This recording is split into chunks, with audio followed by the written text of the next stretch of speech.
I'm afraid I could hold myself back no longer. So here is the tale you never knew of how every Yonko in One Piece changed my life. If you're a longtime fan of this channel, you're probably thinking to yourself right now, oh my god, this is gonna be an epic meme. And if you're new to this channel, then you're probably not ready about what's to come. But I hope you enjoy. Definitely subscribe. I have One Piece to thank for all the incredible character development I have had throughout my life. In the old days, I didn't think I'd have a chance at anything, but then I met Whitebeard. Whitebeard was an inspiration to me in a way almost no one else could have been. This man is so badass, he called his massive pirate ship the Moby Dick, and he treated all of his subordinates as his children. They all called him father. He considered them all his sons, and he would put himself on the line to protect any one of them. He entered an entire massive cataclysmic battle against the world power in order to save one member of his crew, one child of his. So it's his resolute ambition as well as his overwhelming love that made me chase my dream. I've submitted a request to the National Theme Park in order to begin my own ride. I wanted to call my Ferris wheel the Moby Dick, where children of all ages can enjoy the trip. And of course, with the slogan being, "Dear children, enjoy riding my dick." Which is I, Core, Nux Taku's editor. I must apologize for my client's speech. It was grossly misinterpreted. The meaning was entirely different. No, he did not want the kids to ride on his literal. I would have never once had the gall to do so if not for Daddy Whitebeard. And I appreciate every moment that he's helped me find myself and find a place where I feel like I belong. In the past, I would have never done such a thing. But it's due to Whitebeard's intense love that it's made me open up as a person. It's his love for Ace that he entered a massive battle. And to be fair, that also taught me a thing or two about the world. It taught me that if someone is gonna do something that I don't want them to do, if they're gonna potentially hurt someone I care about, the only right way to go about it is the manly way. It's to sacrifice myself plus the person they're trying to kill, as well as many of the other members in my crew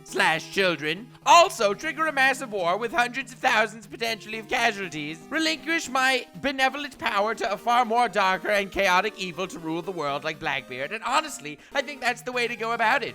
I used to, in my pussy self, think that the right thing to do would be to stand by. The needs of the many outweigh the needs of the few, and to shed a tear in silent agony as harm befalls someone close to me. But no, Whitebeard taught me differently. I'm not gonna let this simply pass me by. The right thing to do is to put everything on the line. Me, my family, and the world. And you know I'm serious because I said the world instead of... Whitebeard taught me to be a man. And a real man does the manly thing no matter the casualties. That's right. Man is synonymous with dumbass sometimes, and I'm proud of it. And you should all be too. Because Whitebeard taught me to be a badass. Not to say that I am a badass. In fact, I have a lot more to learn from Whitebeard in that regard. Badass is not exactly the word I would use to define myself. However, Whitebeard had taught me to be myself. In the past, I was but a quaint soul, not willing to step out of the box for anything. But now, no. Whitebeard is a man so badass he forced the world to bow to his whims, calling his mustache a beard. He's called Whitebeard as opposed to Whitestache because of how badass he is. Calling him Whitestache would cross him, and therefore the world will not do that. And the sheer badass of this man, this absolute unit, changed the world's vocabulary to his whim. That is a stature of badass we should all run to attain. People used to call anime fans weird, and yes, I was one of those weird ones. But once I retain the level of badass, I no longer need to have the weirdness slung around my shoulders. No, it in turn will become my greatest strength and attribute. You can tell I'm not there because I'm still a cowardly loser who hides my face on the internet. So I have not yet reached this level. I have much to strive for in order to reach the mad lad levels of Whitebeard. This is how Whitebeard changed who I am. Next time someone I considered a close friend of mine decides to stab me through the abdomen with a sword because they were bribed by the other side to do so, I will look at them with love and forgive them. If that or I'll bitch slap them across the face, how dare they? Next, Yonko. Red-haired Shanks. Now, this man has taught me so much in how to hold yourself. He's a guy who traverses the world and is one of the most feared members of the Grand Pirate era. This man, as said by Oda, has the highest bounty of any pirate alive, and he did all that without a devil fruit. Unless you want to say he has the badass know me, but personally, I think that's like a hockey ability. I don't think it's actually technically devil fruit. And if you thought Whitebeard was badass, well, imagine being that badass and that imposing, but never taking an L, and also not having a devil fruit. Shanks has taught me much in the art of badassery, and that is, in fact, he has never actually entered a fight in the entire series. No, he is so epic, in fact, that when Kaido was about to attack the Summit War, he walked in front of Kaido, and with sheer badassery, Kaido backed off. He then entered the Summit War when Blackbeard and Akainu were heating up, and he stopped the Summit War. Damn it, this guy stopped two massive conflicts between half the world powers by just freaking staring them down. These are levels of badass that are off the chart. He just waltzes into the reverie like it's nobody's business, and no one has the balls to tell him to leave. That's correct. This is the art of not being badass because you start massive wars and tear down mountains and shiz. No, this is being badass through doing absolutely nothing, and this is the level of badass that I hope to one day attain. Much like King in One Punch Man, who is able to defeat opponents by staring them down because he has no powers and he's a total weakling, I, too, would like to have that Shanks level of badass in my heart. Not to say that Shanks is powerless or anything, I believe it's far from that. I mean, we saw him take on that Sea King in Chapter 1 of One Piece, didn't we? He put up a hell of a fight against that sucker, and that Sea King was pretty big. I mean, it took an arm off Shanks, but I'd hate to see the other guy, if you know what I mean. Whitebeard has taught me that I have to eventually attain the level of badass. A level where I don't even have to feel awkward by blasting a personal theme song of myself wherever I go, and no one questioning it due to the severe levels of badass that I hone. Now, I also have to master the Shanks level of badass, being badass with doing absolutely nothing. Zilch, kaput, plop, nada, nil. And that is something I respect in Shanks. Because as a YouTuber and an anime fan, I personally love doing absolutely zero, zilch, kaput, plop, nada, nil, squat. I think that is one of my favorite things to do, in fact. Doing nothing is literally the greatest thing ever, especially if you can be badass while doing it. So kill two birds with one stone, master the art of badassity while doing absolutely zippo, and absorb the power of Shanks. Shanks has inspired me in many, many ways. Like, for example, he goes about doing everything in the most badass way possible, whether it's stopping a war or drinking some sake with Whitebeard. Everything he does is in the most badass way. If he would have saved Luffy in Chapter 1, yes, we would have always known he somewhat cares about Luffy, but the fact that he lost his arm while saving Luffy nails it home so much deeper. It teaches us the lengths that Shanks would go to protect this person that he clearly cares about so much. Now, do I think he lost his arm on purpose? Well, yes, of course he lost his arm on purpose. Do I think a Yonko would accidentally lose his arm to a Sea King? You know, Sea Kings that Luffy beat left and right without even needing to think about it just because he's hungry? No! I'm not gonna be one of those losers that thinks Shanks lost his arm by accident and that Oda messed up the power scaling. This is Oda we're talking about. He thinks of everything. No, Shanks did it on purpose to look far more badass and improve his image, and that's totally respectable. Whenever you're playing a sport, you just have to know. You have to make every catch of the football or every block of the soccer ball in the most badass way possible that involves you rolling on the ground for 14 minutes afterwards. Or, if it looks like a ball hit you in the nuts, you have to make believe the ball hit you in the nuts, but then get up and keep running anyway. That is the art of the Shanks. But Shanks turned me into a different person in completely other ways. In fact, I believe that you all, as the members of the fan base, will relate to what I have to say. And the only way to become a member of the fan base is to hit that subscription bell.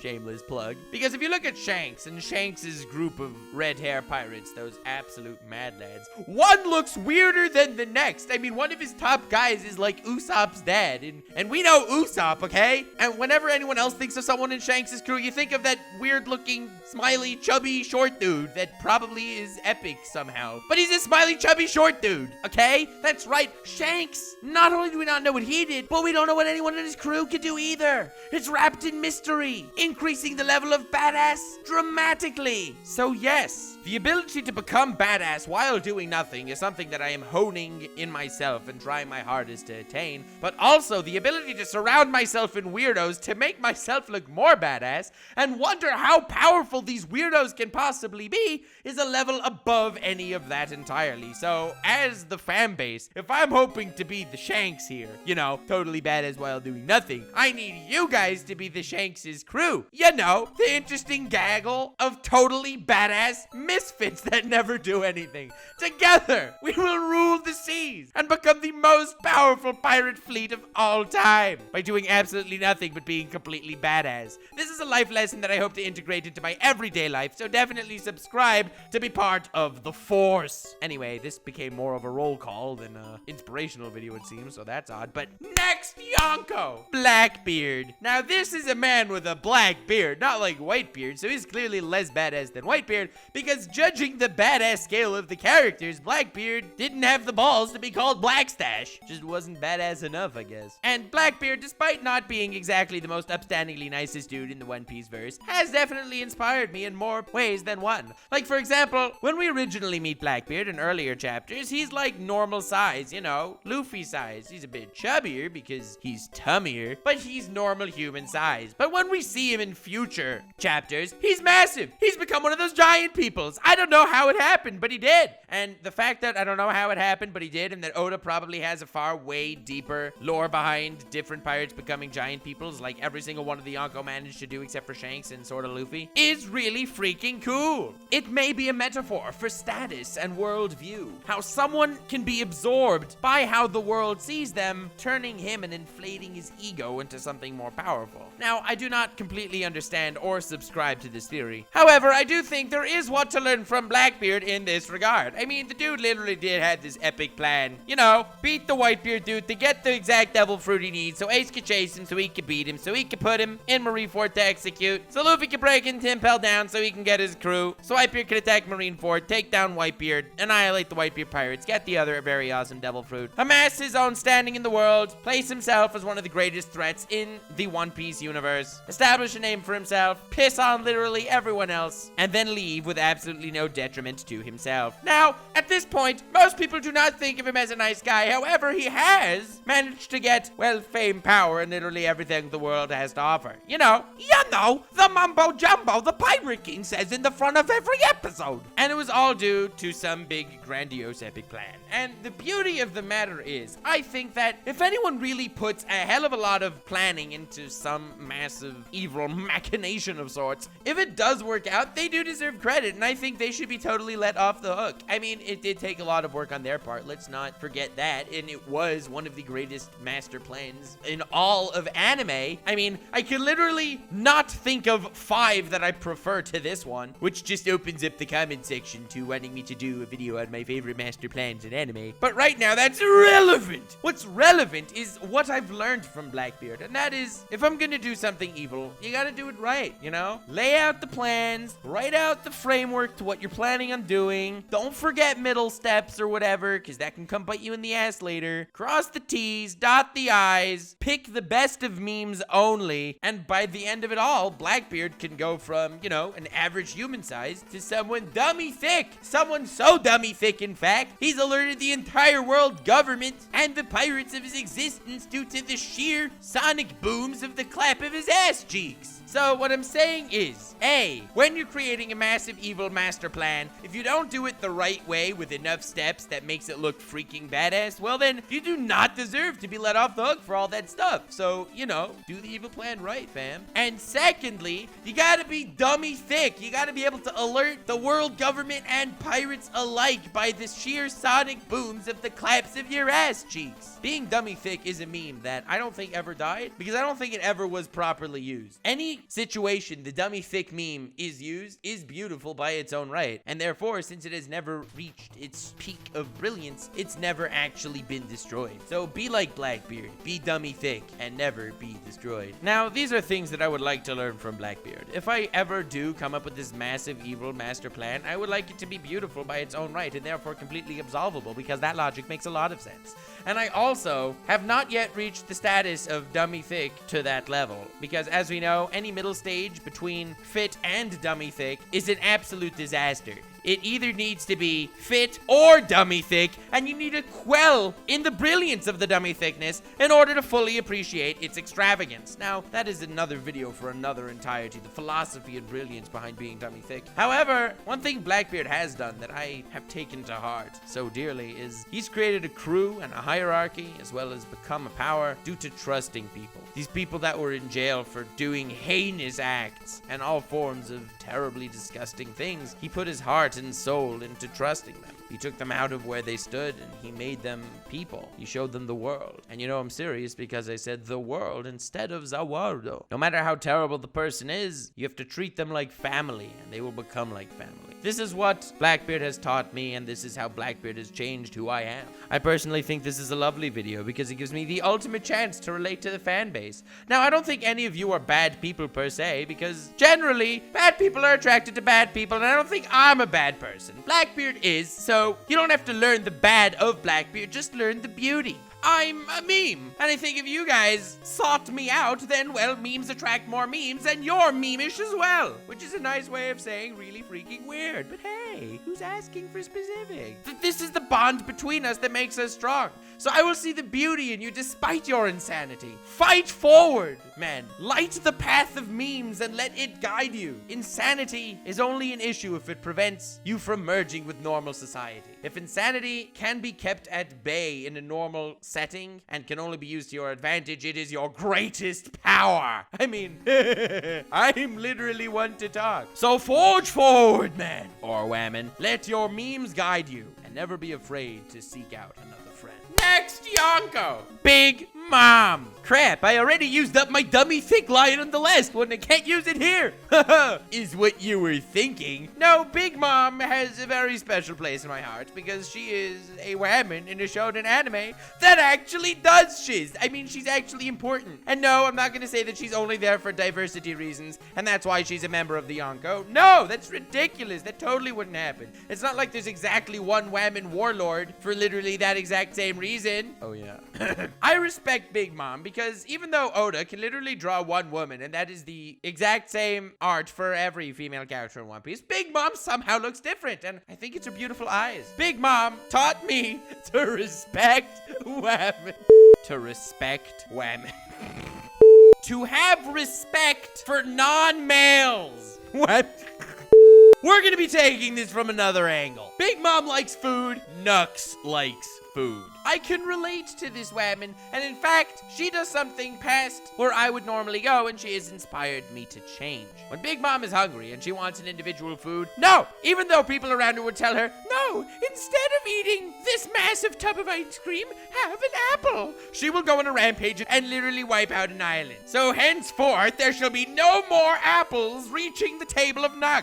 This will never happen again, and if someone thinks of this plan, the inner rage will surface. And honestly, this is the Big Mom way of things, and it has inspired my life. Since then, I've been much healthier, eating a hell of a lot more ice cream. Because health is a state of mind! I realize I'm not exactly being the greatest role model right here. So in all honesty, eat your apples. It's not too big of a sacrifice. It just sacrifices what? Happiness? Yeah, that's right. You know what I'm talking about. Next, Yonko. King of the Beasts, Kaido. If there's been one underlying theme in this entire video for things that I'm trying to implement in myself to become more like the anime characters I inspire, it is badass. Whitebeard is so badass the world calls him Whitebeard, even though he only has a white mustache. Shanks is so badass, he can do so without even doing anything. Blackbeard is so badass, we can't even fault him for his massive strategy since his strategy was so damn cool. I think it makes it totally justified. Logic still pending, but we'll go with it. And Big Mom is a shonen woman, so she's exempt from this rule. Anyway, Kaido follows the same grain. This dude wants to prove how invincible he is, so he so-called attempts suicide a ton of times. He jumps off a sky island, lets himself get captured by the Marines, breaks guillotines while they try to break his neck. The dude seems to be immortal, nigh invincible, can't take damage from anything, and he's also a liar. Because obviously, the dude has devil fruit. I mean, if you're reading the manga, you know exactly what it is. I mean, it's the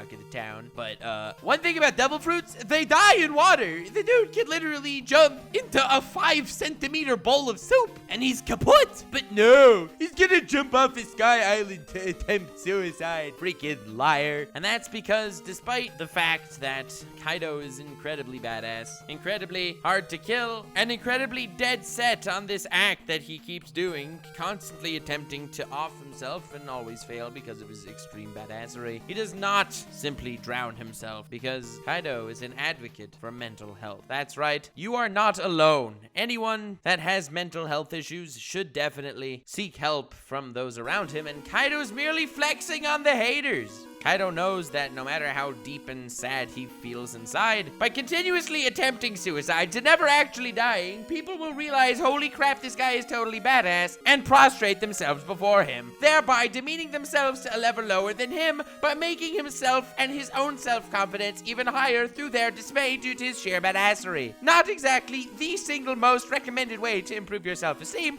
but it worked for Kaido because he realized he needed help, and suicide is not the way out. Kaido probably is a poor, tortured soul that does deserve our love, and these constant fake suicide attempts are just his way of trying to escape, trying to relate to us, and his ironic, self-deprecating humor, but in actuality, he fights to live. I respect Kaido, and Kaido has shaped who I am, because if I'm ever going through a hardship, whether it's mental health or anything else that really should not be joked about at all, and this is not a joke whatsoever and shouldn't be taken that way at all. I'm too snarky for my own good sometimes, you know that? But they should genuinely seek help, and they should find someone that cares about them, because there is someone that cares about you. So just make everyone else glance up at the awe of your badassery that you're attaining by making them feel terrible that they can't jump off Sky Islands, and now that you'll feel so much more powerful than them, that'll boost your self-confidence and everything will be great. Don't take this from me, I am not a psychologist at all. In fact, it's scary that I relate to all the anime sociopaths. It's not a good sign. Perhaps this is my cry for help. You never know. But in all honesty and in all seriousness, mental health is a big issue. And it's taboo in certain areas because people are embarrassed to share it about themselves, just like Kaido is, as he walks along the tightrope, where on one side he wants to stay alive because he's not actually drowning himself, which would work, and on the other side, he is definitely suffering. And this is an analysis video for another day. And satire and memes aside, people do care about you. The real lesson to learn from Kaido is defy expectations. People thought he was just this big fat buffoon, and turned out he was a dragon, just like this video. People clicked on a video called How Every Yonko Changed Who I Am and expected this very interesting philosophical video talking about myself as well as my growth because of these phenomenal anime characters that I've grown to actually genuinely care about and feel for. And in fact, it was not a video like that quite at all. Defying expectations for the better. Did you really want to watch some sad sap of a video about a dude crying about how Big Mom changed who I am because now I can eat more chocolate? No! You wanted to see memes in their purest form. And that is exactly what has been delivered, even if you didn't know that's what you wanted before you clicked on this video. So definitely subscribe for more videos you didn't even know you wanted, as well as more memes. And also let me know if you want this style video, How Every Blank Changed Who I Am, to become a sort of staple series, because it was actually a lot more fun to make than I initially expected. I was dreading writing one of these for each of them, but it turned out pretty funny. I was relatively happy with the result. And for those of you who are asking about Luffy and how Luffy changed my life as a Yonko, I do intend to do one of these for every Straw Hat, so I will talk about him more there. And let's be honest, we saw Luffy fight Kaido, right? He didn't just get slapped, he got slapped. Luffy was freaking weaker than Katakuri, who was only a general. I mean, he only became a Yonko because Big News Morgan did what newspaper did and got good ratings by hyping the bastard. Luffy's a Yonko like Buggy's a warlord. And I think the lesson to be learned from that is, doesn't matter what you do, you need the news on your side. Because in the end of the day, people believe the news even though it's always utter bullshizzle. So with that lovely thought in mind, definitely hit the like button, definitely subscribe, link in the description to my Twitter, feel free to follow me there, to my Patreon. All patrons help support the channel dearly and are invited to my Discord server. The video is over 20 minutes, so I will not thank the patrons individually, but I do love you. Hope you enjoyed this video. Leave a comment on your thoughts. Have yourselves a most wonderful evening, and remember to stay weird, fam.